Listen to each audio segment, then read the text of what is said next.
I got home from work later than usual that evening, the kind of day where you drag your feet from the parking lot to the front door, because every meeting ran over and every email demanded a reply 5 minutes ago. My mind was still stuck in office mode when I stepped into the kitchen and flicked on the light. That's when I saw it. A single folded slip of paper lay in the middle of the kitchen table. Not tucked into a stack of mail, not left half-buried under her work bag, but right there in the open, perfectly centered, like it had been placed for maximum visibility. At first I thought it might be a receipt from the grocery store or one of those crumpled dry cleaning slips Hannah was always leaving around. But when I picked it up, the thick paper and embossed logo told me otherwise. It was a hotel receipt. Not just any hotel, the kind of upscale downtown spot where the staff know your name before you've even checked in, the sort of place we'd never go unless it was a special occasion. The first thing I noticed was the date. 2 nights ago. The second thing, double occupancy. Not single room, not suite for one. Double occupancy. Underneath were line items that didn't belong to any business trip I'd ever heard of. Breakfasts for 2. A champagne order delivered to the room, late checkout. And then there was the name. Not hers. Not mine. Someone I didn't recognize. I stared at it for a while, long enough for the silence of the apartment to grow thick around me. My mind began trying to piece together some innocent explanation, but it kept stalling out. Sure, maybe there was a corporate event. Maybe it was a mistake. But how many mistakes came with champagne to the room? I set the receipt down and noticed something else beside it. A slim plastic sleeve for a key card. The hotel's name printed in gold script across the front. Someone had scrawled a check-in time in black marker. It matched the exact night she told me she was stuck at the office for a late client meeting. I remembered her texting me at 8:47 p.m. saying, "Almost done here. Don't wait up." The hum in my ears got louder. I put the sleeve back where I found it and stepped back like I just handled something radioactive. That's when the front door opened. Hannah walked in with her coat still half-buttoned, hair slightly windblown from the February air. She froze for a fraction of a second when she saw me in the kitchen. Then her face shifted into a kind of alert brightness. "Oh, hey," she said, almost too quickly, like she was catching up to a scene she hadn't expected. Before I could ask anything, she launched straight into it. "So, you're going to laugh, but there was this ridiculous billing error the other night," she said, dropping her bag on the counter. "We had the corporate banquet at the Willard, that hotel downtown, and they accidentally charged some stuff to my name that wasn't mine. I told them to fix it, but I guess the receipt came through anyway." Her tone was clipped, brisk, like she was swatting at flies. Double occupancy rolled off her tongue as if it were an irrelevant line item, not the glaring headline it was to me. I hadn't said a single word yet. She kept going. "Apparently the hotel gave one of my coworkers the wrong room key for a minute total mix-up, and that's why it shows champagne and breakfast. It's ridiculous, really. I've already called them about it. It's just, ugh, hotels." The story came out fast, polished, like she'd been rehearsing it in the car on the way home. There was no pause for me to react, no room for me to interrupt. And that, more than anything she said, made my stomach sink. When she finally stopped, she stood there with her arms crossed, waiting for me to confirm her version of events. I just nodded once, slowly, and put the receipt back on the table exactly where I'd found it. "Strange," I said, keeping my voice even. She shrugged, already moving toward the bedroom, muttering something about changing into comfortable clothes. The sound of her footsteps faded down the hall, and I stayed in the kitchen, staring at the paper under the bright overhead light. I wanted to believe her. I really did. But the truth was, something in me had already shifted. It wasn't anything as dramatic as a sudden explosion of anger or jealousy. It was quieter than that, colder. A knot forming somewhere deep in my chest. The kind of knot you can't massage away, the kind you know will only grow tighter with time. I replayed the last few months in my head, unspooling little moments I'd brushed off before. The sudden way she'd started locking her phone, the client meetings that seemed to happen at odd hours, the way her laughter sometimes came too easily when she was looking at her screen.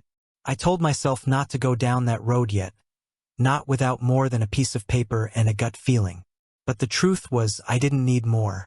The truth was, I'd already seen enough to know this wasn't a mix-up. And as I stood there in the quiet kitchen, I realized I wasn't just looking at a receipt. I was looking at the first page of a story I didn't want to read, but one I was already in the middle of.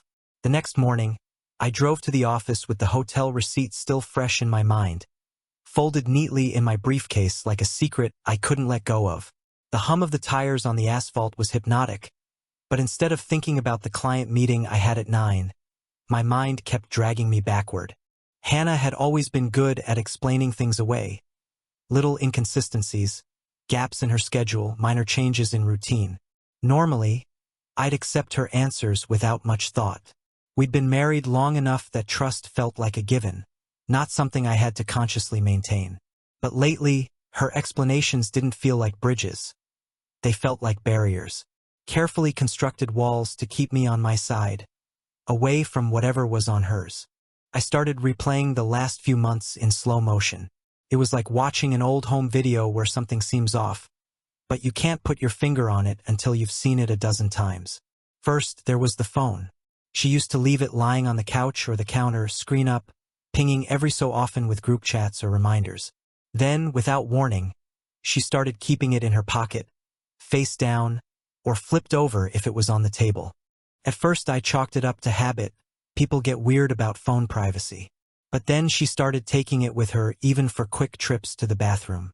That wasn't habit. That was intent. Then came the client meetings. Once or twice a month became once or twice a week.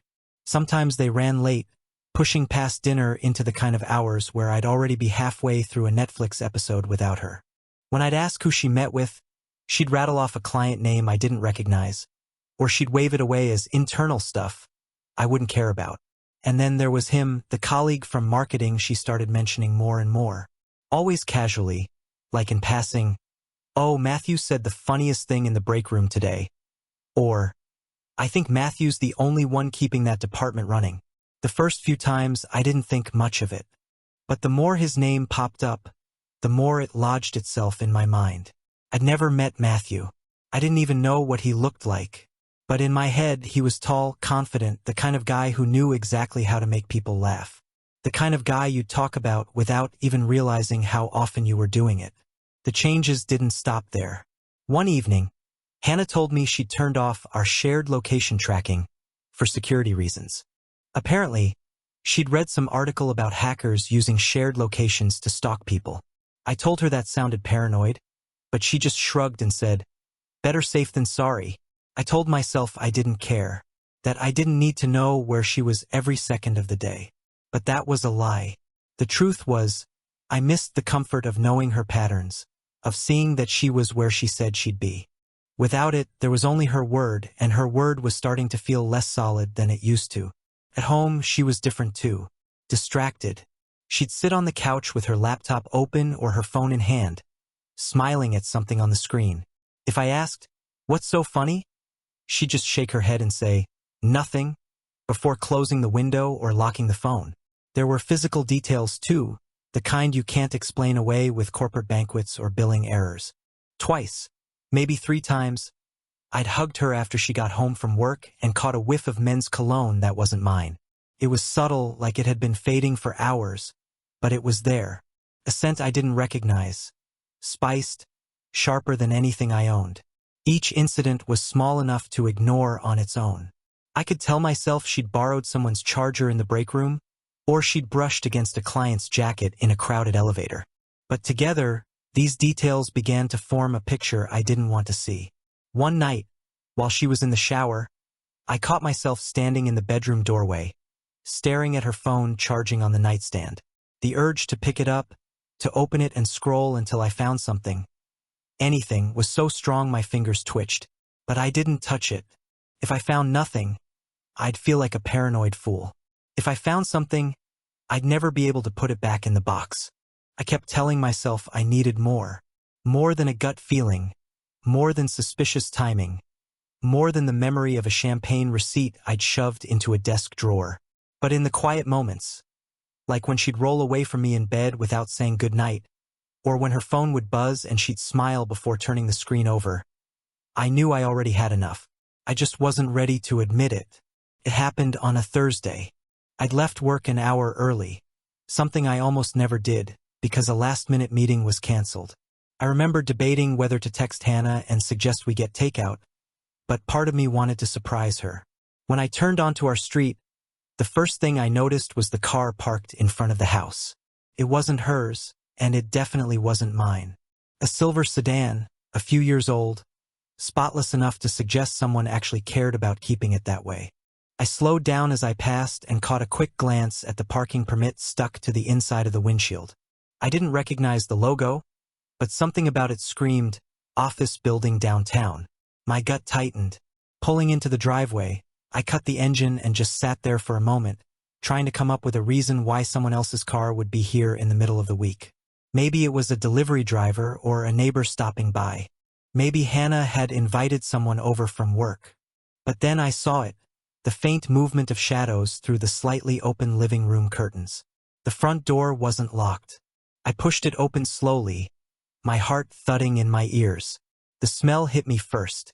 Something savory simmering in the kitchen, layered with the faint, dry edge of red wine. Through the narrow gap of the living room door, I saw them. Hannah was sitting on the couch, angled toward someone else. Someone whose face I'd only seen once before, in a tagged photo she'd shown me from a work event. Matthew. Their knees were almost touching, and their hands, God, their hands were intertwined like it was the most natural thing in the world. Between them on the coffee table sat a half-empty bottle of wine and 2 glasses. She was smiling at him in a way I hadn't seen in months, her body language loose and comfortable, like she'd forgotten the rest of the world existed. I froze. My brain tried to file this under something forgivable, some plausible scenario where this wasn't what it so obviously looked like. But there was no scenario where your wife holds another man's hand on your couch, in your house, while cooking dinner for 2. Neither of them noticed me. I don't know if it was because I moved quietly or because they were too wrapped up in each other. I could have walked in and slammed the door, and I'm not sure they would have heard it. Something inside me clicked into place then. Not rage, not heartbreak, but something colder. A kind of clarity. This was the proof I'd been telling myself I needed, laid out in front of me in plain sight. There would be no more explaining things away, no more pretending my gut was wrong. I backed out of the doorway and walked down the hall, each step measured. My shoes barely made a sound on the hardwood. In the kitchen, the table was set for 2. Plates, silverware, folded napkins. The scent of roasted garlic drifted up from the pan on the stove. It should have been my seat across from hers, my glass of wine next to hers. Instead, it was his. I slipped out the front door, pulling it closed without a sound. My hands shook as I walked to the car. I didn't look back. Not at the sedan parked out front, not at the warm light spilling from our windows. The gate creaked when I left it open, but I didn't care. I drove without a destination, the city sliding by in a blur of neon signs and traffic lights. I wasn't thinking about where to go, only about getting as far away from that house as possible. Every mile I put between myself and the sight of their hands locked together felt like it let me breathe just a little easier. By the time the sun dipped low, I found myself parked outside a storage unit I hadn't visited in years. The manager was surprised to see me but didn't ask questions as I signed the rental agreement for a new one. I spent the next few hours moving my things, clothes, documents, anything that felt like mine, into the trunk of my car and then into that metal box with the rattling door. When I finally went to the apartment complex downtown, the leasing agent barely blinked when I asked if they had something move-in ready. The place was small, 1 bedroom, 1 bath, a balcony overlooking the glow of the streetlights, but it was mine. Hours later, when Hannah finally came home, she would find the house stripped of my presence. My car gone, my clothes, my desk, my tools all missing. In their place, a single note on the kitchen table, next to the neatly set plates. I'm gone. Everything that was ours is now mine. I imagined her reading it. The pause after the first sentence, the sting of the second. Whether she'd crumple it in her fist or leave it there like evidence of something she couldn't undo. I didn't care. I'd seen enough to know there was nothing left to fight for. The first night in the new apartment was too bright. Neon leaked through the blinds and pooled on the floor like a restless tide, washing the walls in pink and blue. I lay on the mattress the leasing office called a courtesy staging piece, which is a generous way to describe something that feels like folded cardboard, and listened to the city. I used to think our house was loud. The dishwasher, the ice maker, Hannah's sneakers thumping in the dryer. But this was a different kind of noise.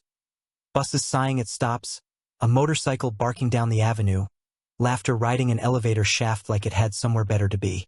I looked at the ceiling and tried to find a quiet place inside my head. There wasn't one yet. I set my alarm for 5:30 and woke up before it anyway. I didn't want the morning to catch me off guard. I made coffee in a cheap pour-over I'd grabbed at a 24-hour store on the drive over, the kind with a plastic cone that sits on top of the mug and asks for patience you don't have. The coffee tasted thin and over-extracted, but it was mine. I drank it on the balcony in a sweatshirt, breath turning into small clouds over the traffic, and watched a delivery truck reverse into an alley with the caution of a surgeon. Work felt strange without the familiar orbit of Hannah's texts.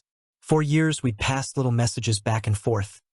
Grocery lists, memes, the occasional love you, like a lighthouse signal.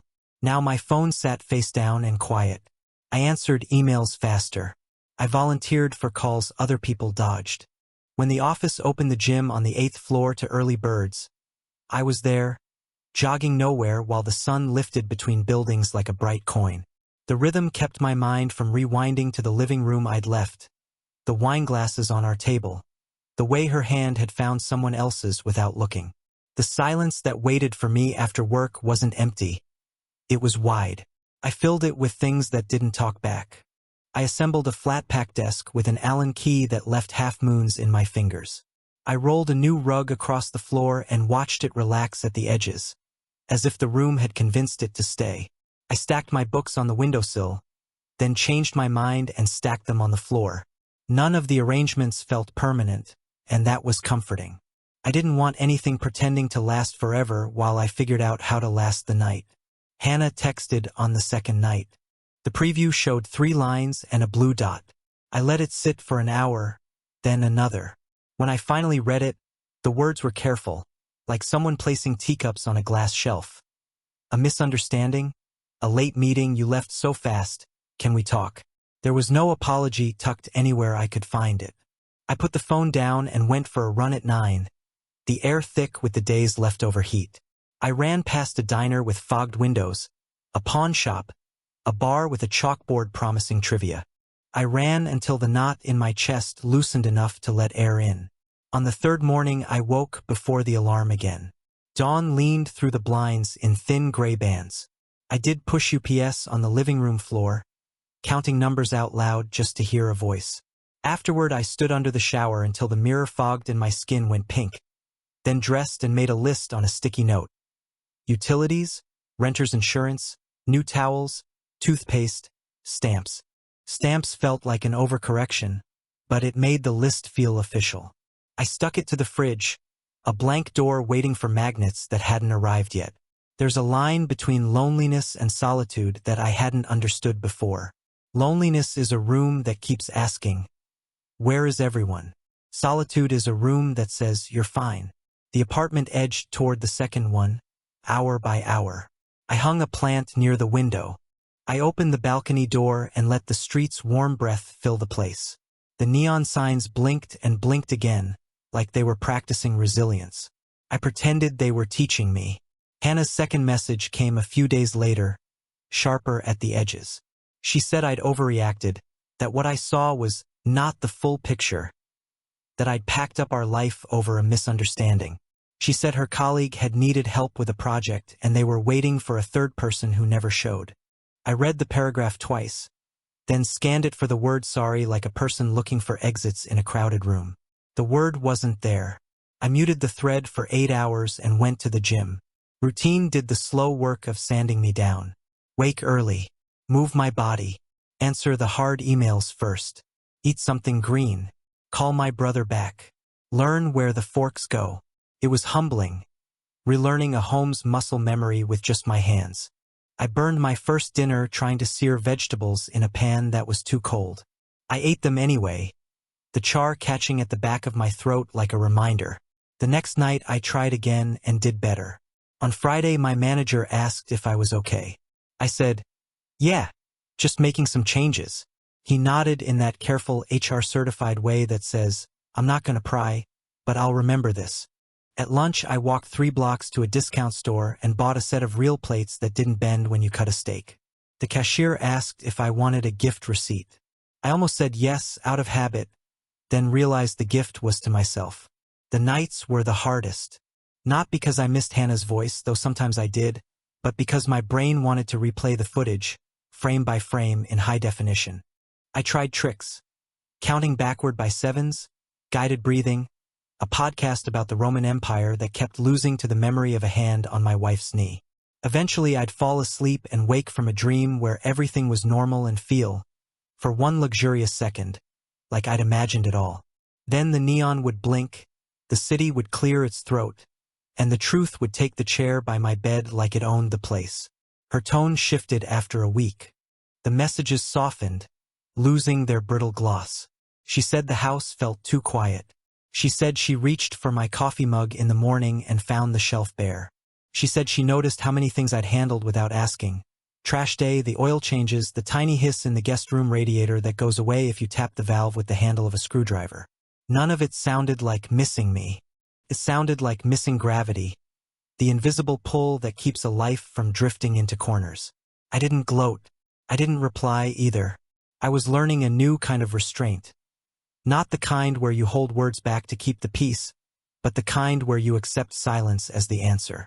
It's surprising how much time returns to your life when you stop drafting speeches for people who won't hear them. I filled that time with practical things. A laundry card, a spare set of sheets, a calendar on the wall with boxes I could check off just to prove the days were moving. I kept the note I'd left on our table. I'm gone. Everything that was ours is now mine. Saved in my phone as a photo. Sometimes I questioned the cruelty of it. Other times I decided it was simply accurate. Marriage had turned me into a plural. Leaving required the grammar of singular. The sentence did what it needed to do. On Sunday, I carried a small speaker onto the balcony and played an album I loved in college. The songs sounded different out here, stretched by traffic and wind, but the bones were the same. I drank a second cup of coffee and watched a woman on the street below tug a stubborn dog away from a lamppost. When the chorus I remembered best arrived, I sang along under my breath. Felt like bumping into an old friend who still knew my name. By the end of the second week, the apartment had the beginnings of a life. Keys on a hook by the door. A bowl with lime green tennis balls I kept meaning to take to the park, even though I don't own a racket. A grocery list with handwriting that looked steadier than it had in days. My body felt heavier in a good way, like it had settled back onto its frame after floating above it for too long. I slept through my alarm once and took it as a compliment from the universe. I didn't know what came next. Therapy, probably. Maybe a conversation with Hannah in a room that didn't echo. Maybe nothing at all for a while.